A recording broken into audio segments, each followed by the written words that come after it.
Okay, step number 5, we're going to be making the inside panel for your front and your back. Remember, if you're doing a different type of wood than your rails and stiles, choose that one.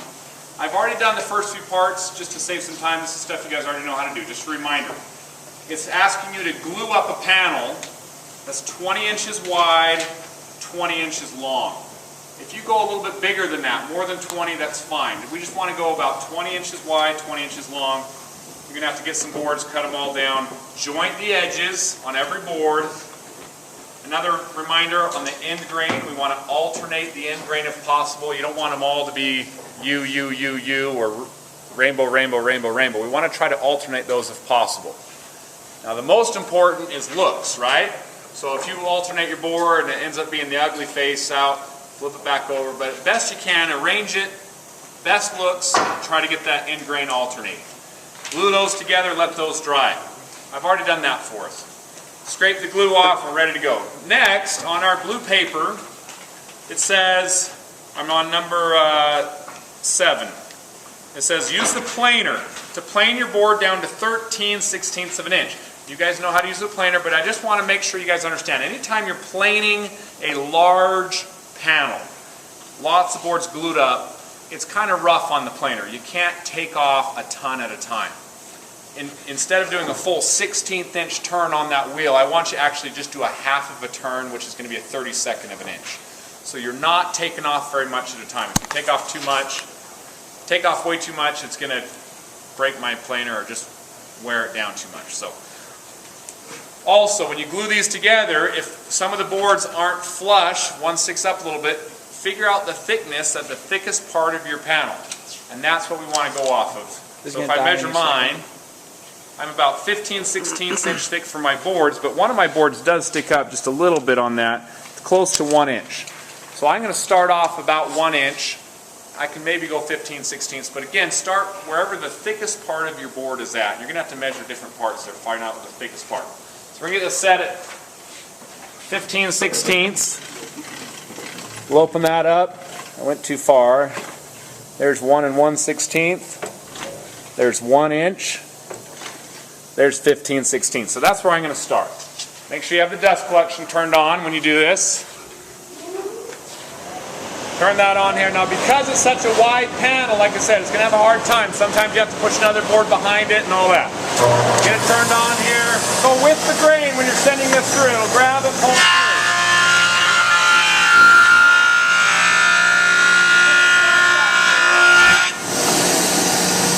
Occasionally it'll get stuck.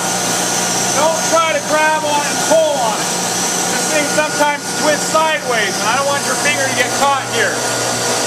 Put another board behind it if it gets stuck. I want you to just go a half of a turn. So as you turn this wheel, just go a half of a turn at a time.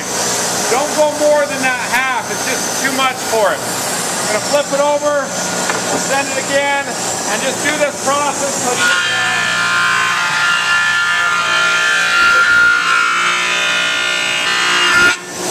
Push it through with another board if needed.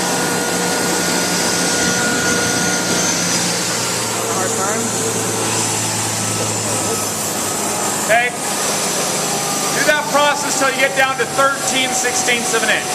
You should be good. Okay, next on your paper, after you plane it down to 13/16, it says go to the jointer and joint one edge until flat. You may have already jointed these edges before you glued them together, which is fine, but when you clamp them, sometimes you get clamp marks, and we just want to guarantee that edge is going to be nice and flat. So you're going to have to take your whole panel over here and joint the edge. Be sure that you're doing the edge, not the end of your board. We don't want to do the end grain on the jointer, so we're just doing the edge. And you got to be careful on this one that it stays nice and tight on that fence. You've got such a large board here, it can easily tip on you when you're running this thing through. So I like to have one hand on the side of my board, holding it against the fence, the other hand will do the pushing. And get that edge nice and flat.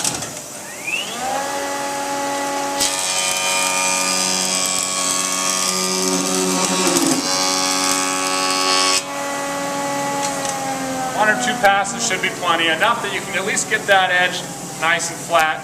Just another reminder, I like to mark my edge that I just jointed so I know that that's my jointed edge. So you don't get it confused with this edge here. It might look flat, but we know that this one guaranteed is flat. Okay. Okay, so we want to use the table saw next to get this thing to 18 3/8 off. So you got to know which way is width, which way is length. Width is across the grain. That's the width of the board.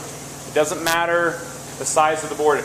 The width is across the grain. The length is the same way the grain is going. So if I want this to be cut 18 3/8 wide, we're cutting the width. Right now my width is about 22.5, so I'm actually a little bit more than 20, which is fine. And I'm going to get this thing cut at 18 3/8. I don't have to mark it, just set your fence on your table saw to that setting there, 18 3/8. And get this set up right on 18 3/8, tap it over where it needs to be, lock that down. Okay, so we got it set 18 3/8. Make sure your jointed edge goes against the fence, and that's how I wrote an X on it, so I know which edge is that flat jointed edge there. No push stick because we're more than 6 inches. Cut that through.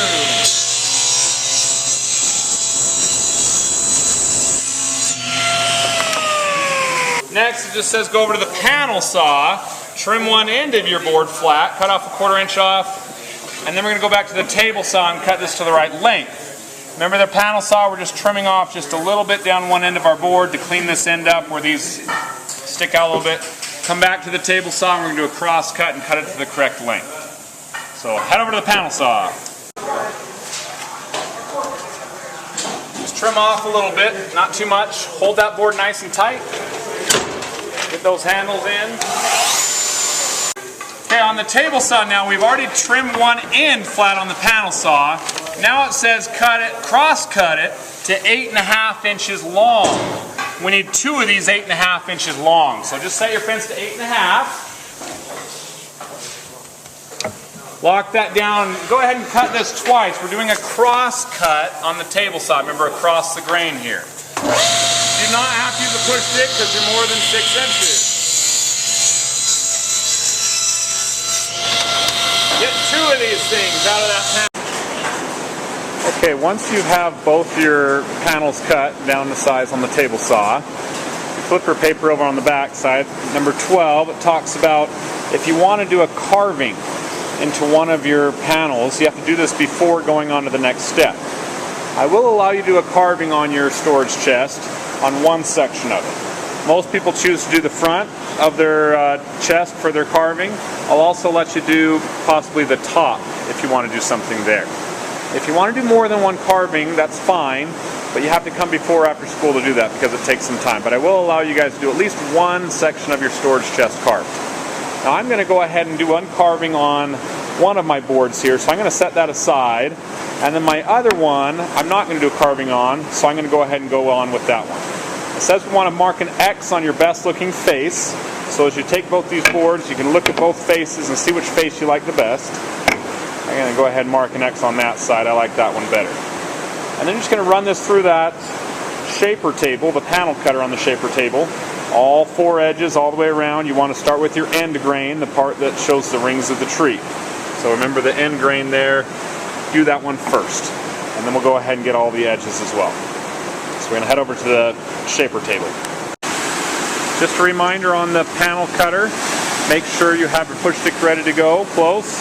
Also, we want to turn on our power feed up at the top here. We're going to put it on slow. We'll get this on. We want to run that end grain first and have that X down.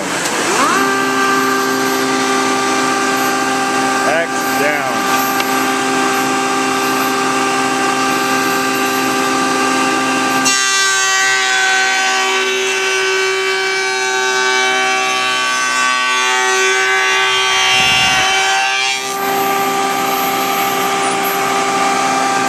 All 4 edges on that, both end grain first, and then do the edges after.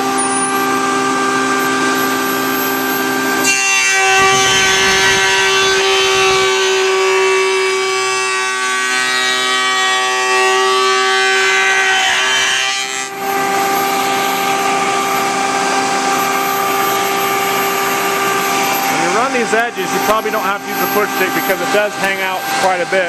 Just hang on to that real hard, tight against the fence, nice and slow.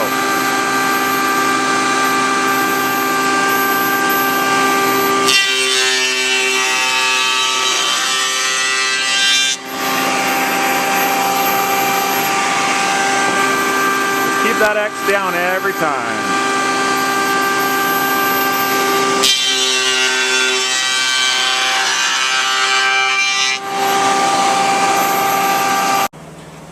Once you've got them all shaped on that shaper, go ahead and dry assemble them together with your rails and stiles.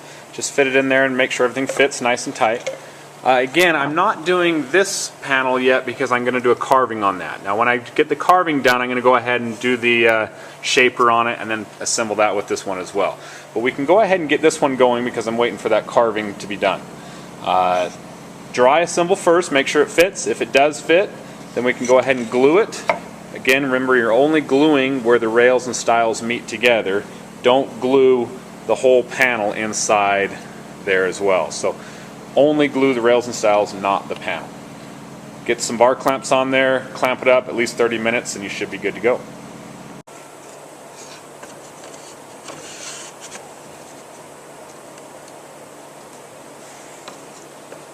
Again, you want to make sure this fits together first. Tap on it if you need to lining up.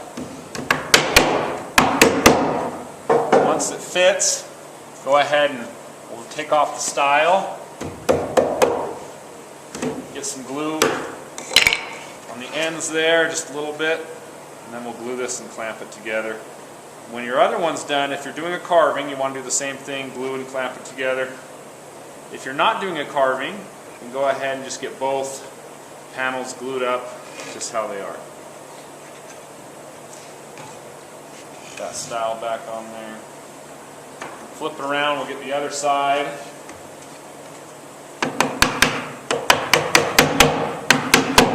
Get everything figured out. Let those dry and you'll be good to go.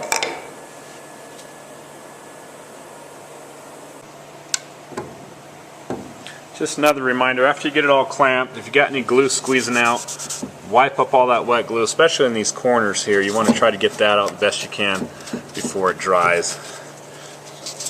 Otherwise it's a hassle to get it out later. So get all that glue wiped up. Make sure your name is on everything, and then get my signature on that paper. Should be good. Good to go.